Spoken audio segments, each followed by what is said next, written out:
গ্রামবাসীদের আনন্দ ভালোবাসার প্রাণকেন্দ্র তাদের এই শান্ত সবুজে ঘেরা উজানপুর গ্রাম। গ্রামের সৌন্দর্যের কথা শুনে দেশ বিদেশ থেকে কত যে পরিব্রাজকের আগমন ঘটল। গ্রামের সীমানা ঘেঁষে বয়ে যাওয়া নদী আর ফসল উপযোগী অতি উর্বর মাটি থাকাতে এই গ্রামটি ধনী গরিব সকলেরই এক আকর্ষণ। তারপর হঠাৎ একদিন গ্রামবাসীদের আনন্দের বাধা হয়ে গ্রামে এক মহা আতঙ্কের আগমন ঘটল। এক ভয়ঙ্কর বিষাক্ত সাপ, রাসেলস ভাইপার। মিস্টার চ্যাং দেশের একজন সফল ব্যবসায়ী গ্রামে হাসপাতাল নির্মাণ করার উদ্দেশ্যে গ্রামবাসীর মাঝে উপস্থিত হলেন। আমি আপনাদের কথা দিচ্ছি, আমি দেশের সেরা ইঞ্জিনিয়ারদের দিয়ে হাসপাতালটি নির্মাণ করব এবং বিদেশ থেকে উন্নত মানের চিকিৎসার সরঞ্জাম আনার ব্যবস্থা করব।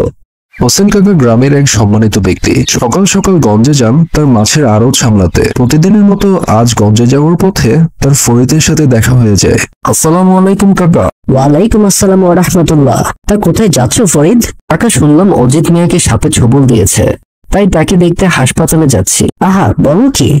চলো ফরিদ, আমিও যাই তোমার সাথে। আসসালামু আলাইকুম কাকা। ওয়ালাইকুম আসসালাম ওয়া রাহমাতুল্লাহ। অজিত, শুনলাম তোমাকে নাকি সাপে ছোবল দিয়েছে? ঠিকই শুনেছেন কাকা। কাল রাতে জমি থেকে কাজ শেষ করে যখন বাড়ি ফিরছিলাম তখন শুনি ঝোপের ধারে কেমন যেন শো শো শব্দ। প্রচন্ড শব্দে আমার কানটা ফেটে যাচ্ছিল। আমাদের গ্রামের সাপ তো এত শব্দ করে ডাকে না, তাই ভাবলাম হয়তো অন্য কিছু হবে। কৌতূহলী হয়ে যখন ঝোপের ধারে গেলাম তখনই অজগরের মতো দেখতে একটি সাপ আমাকে ছোবল দিয়ে দিল। কি বলো, আমাদের গ্রামে অজগর? কোন ডোরা সাপ দেখে অজগর ভাইবা বুঝছো মিয়া? না কাকা, এটা ডোরা সাপ না, এই অনেক বিষাক্ত সাপ। রাসেল ভাইপার না কি জানি বলছে লোকজন। অনেকে তো এই সাপকে চন্দ্রবোড়া নামেও ডাকে। তাছাড়া ডোরা সাপ তো এত শব্দ করে ডাকে না। তাই তো, কোনো সাপকে তো কান ফাটানো শব্দ করে ডাকতে শুনি নেই। পরিমল কবিরাজ বলেছেন আমি আর বেশি দিন বাঁচবো না কাকা, আপনারা আমার জন্য দোয়া করবেন। তুমি বেশি চিন্তা করো না অজিত মিয়া, নিশ্চয়ই এর কোনো চিকিৎসা থাকবে। আমি দরকার হলে তোমাকে শহরে নিয়ে গিয়ে ভালো ডাক্তার দেখাবো। কাকা, চেয়ারম্যান সাহেবকে সাপে ছোবল দিয়েছে, তাকে সবাই হাসপাতালে এনেছে। আরে বলো কি? চলো চলো গিয়ে দেখি। আল্লাহু আকবার, আল্লাহু আকবার, লা ইলাহা ইল্লাল্লাহ। ইমাম সাহেব শুনেছেন নিশ্চয় আমাদের গ্রামে নতুন এক বিষাক্ত সাপ এসেছে, নাম নাকি রাসেল ভাইপার। এই সাপ কাটলেই নাকি নিশ্চিত মৃত্যু। এমনটি বলা ঠিক নয়। জন্ম মৃত্যু আল্লাহ পাকের হুকুমে হয়, আর তিনি আমাদের সকল বিপদ থেকে উদ্ধার করেন। তাই দুশ্চিন্তা না করে আমাদের উচিত আল্লাহ পাকের কাছে সাহায্য চাওয়া, আর সবসময় এই দোয়াটি পড়বেন, আউযু বিকালিমাতিল্লাহি তাআম্মাতি মিন শাররি মা খালাক। এর অর্থ হলো আমি আল্লাহ পাকের কল্যাণকর শব্দের ওসিলায় তিনি যা সৃষ্টি করেছেন তার অনিষ্ট থেকে আশ্রয় প্রার্থনা করছি। তাহলে দেখবেন ইনশাআল্লাহ সব ধরনের বিপদ বালা মুসিবত হতে আল্লাহ পাক আপনাকে হেফাজত করছেন। স্যার, শুনছি এই সাপ অনেক বিষাক্ত, কথা কি ঠিক? ঠিকই শুনেছেন। রাসেল ভাইপার বিষাক্ত সাপের তালিকায় বাংলাদেশের সপ্তম। এই সাপের অন্যতম প্রধান খাদ্য ইঁদুর, তাই ইঁদুরের তৎপরতা থাকায় ক্ষেতের আশেপাশে এই সাপকে বেশি দেখা যায়। সাপটি নিচ থেকে কাউকে দংশন করে না। মানুষ যখন ভুলবশত সাপটির গায়ে পা দিয়ে ফেলে তখন সাপটি আত্মরক্ষার জন্য দংশন করে বসে। সাপটি দংশন করার সাথে সাথেই রোগীকে ওঝার কাছে গিয়ে সময় নষ্ট না করে দ্রুত হাসপাতালে নিয়ে আসবেন। দ্রুত সঠিক চিকিৎসা না হলে রোগীর মৃত্যু ঘটতে পারে। কিন্তু কিন্তু কি ডক্টর? কিন্তু এই রাসেল ভাইপারের কারণে সবাই খুবই দ্রুত মারা যাচ্ছেন। সাপের বিষটা পরীক্ষা করাতে আমরা যখন ল্যাবে পাঠাই আমরা খুবই অবাক হয়ে এই দেখে যে এই সাপের বিষ অন্য সব রাসেল ভাইপারের বিষ থেকে আলাদা। ইনফ্যাক্ট আমার ধারণা এটা সাপের বিষই না। হোসেন সাহেব, আমি কেমন যেন এক ষড়যন্ত্রের গন্ধ পাচ্ছি। মিস্টার চ্যাং আমাদের গ্রামে আসার পর থেকে একটার পর একটা অঘটন হচ্ছে। আপনারা ডিটেকটিভ সফলের সাথে এখনই যোগাযোগ করুন, তাকে আসতে বলুন। ডিটেকটিভ সফল তার পরিবারের সাথে শহরেই থাকেন। তার মতে নিজেকে কর্মজীবনে সফল ভাবলে পজিটিভ থটস ধারণ করার মাধ্যমে শক্তি বৃদ্ধি করা যায়। তাই সে তার নিজের নাম বলতে সফল নামটি রেখে দিলেন। নাজমুল শান্ত শক্তিশালী অস্ট্রেলিয়ার বিপক্ষে 60 বলে 200 রান করে বিশ্ব রেকর্ড করলেন। বাহ! করোনা ভাইরাসের চেয়ে ভয়ঙ্কর এক ভাইরাসের আবিষ্কার করেছে ফার্স্ট ওয়ার্ল্ড কান্ট্রির এক বিজ্ঞানী। রাসেল ভাইপার সাপের আতঙ্কে ফসল খেতে যেতেই ভয় পাচ্ছেন কৃষকেরা। ওয়ালাইকুম আসসালাম। জি বলছি। আচ্ছা, কোথায় আসতে হবে? ঠিক আছে, আসছি। আসসালামু আলাইকুম। ওয়ালাইকুম আসসালাম ওয়া রাহমাতুল্লাহ। সফল সাহেব, আপনি তো সবই শুনেছেন। আমার গ্রাম খুবই বিপদে।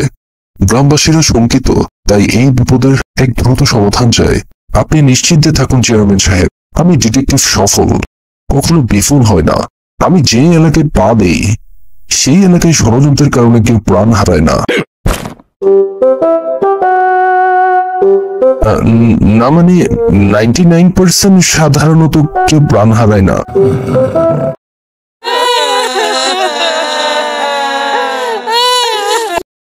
কাজ শেষ করে রশিদ মিয়া যখন একা বাড়ি ফিরছিল, সেও শুনতে পেল সাপের সেই ভয়ঙ্কর শব্দ।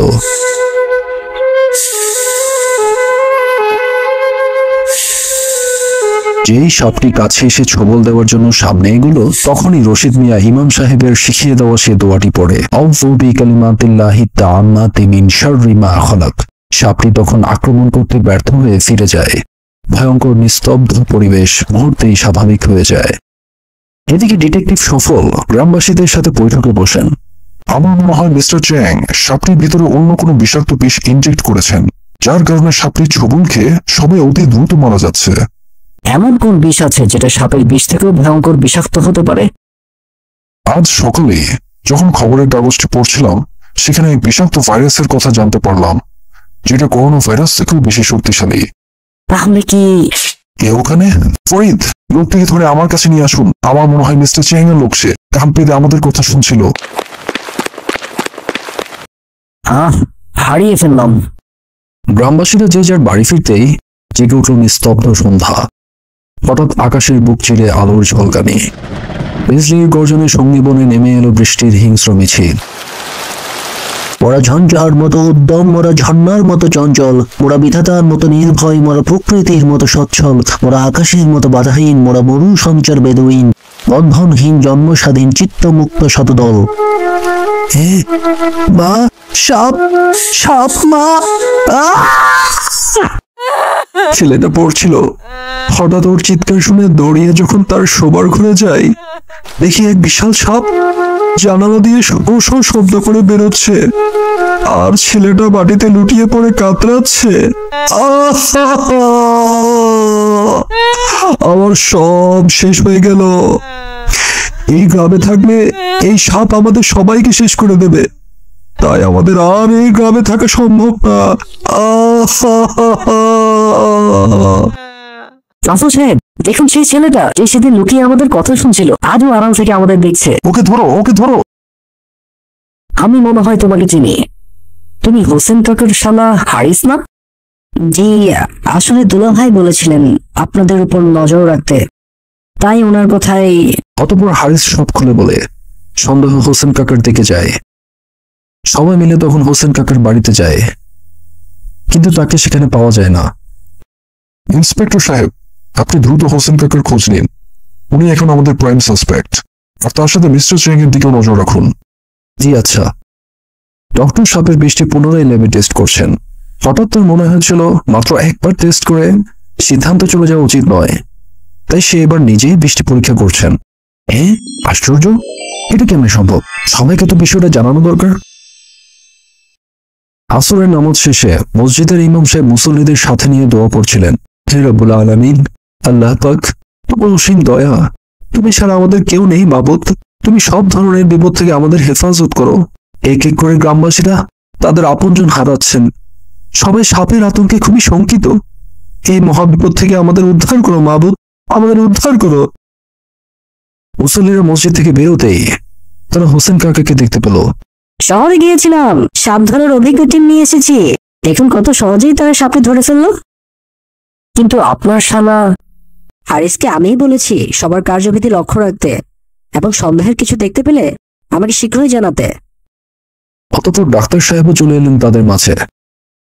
বেশ, তো ভালোই হলো আপনাদের সবাইকে একসাথে পেয়ে। আমি আপনাদের সবাইকে একটি খবর দেওয়ার জন্য খুবই অস্থির হয়ে আছি। আমরা যে সাপের বিষ গতবার ল্যাবে টেস্ট করেছিলাম সেটাতে আমাদের অ্যাসিস্ট্যান্ট ভুলবশত ল্যাবের এক বিষাক্ত কেমিক্যাল ঢেলে দিয়েছিল, যার কারণে রিপোর্ট দেখে এই সাপের বিষটিকে আমরা এক ভয়ঙ্কর বিষ ভেবে ফেলেছিলাম। মূলত চেয়ারম্যান সাহেব ও অজিত সাহেবের শরীরে যে সাপের বিষ পাওয়া গিয়েছিল তা সাধারণ রাসেল ভাইপার সাপেরই বিষ। বেশ, তো আর সেই সাপটি এখন জালে বন্দী। অতএব আমাদের গ্রাম এখন বিপদমুক্ত, তাই তো ডাক্তার? আমরা শুধু শুধু মিস্টার চেংকে সন্দেহ করছিলাম। কিন্তু ডক্টর, আপনি তো বলেছিলেন সাপটির গায়ে পাড়া দিলে শুধুমাত্র তখন সে ছোবল মারে, কিন্তু এই সাপটি নিচ থেকেই তেড়ে এসে আক্রমণ করছে, এমনটা কেন হচ্ছে? হোসেন কাকা, বাবুকে সাপে কেটেছে, ওকে হাসপাতালে নিয়ে যাচ্ছি। এটা কেমনে সম্ভব? চলো গিয়ে দেখি। সবার দুশ্চিন্তা ভরমুখ ও অস্থিরতায় ছুটে চলা জানিয়ে দিচ্ছে পরিবেশ এখনো হিংস্র, এখনো ভয়ানক। اللهم صل على محمد في الأولين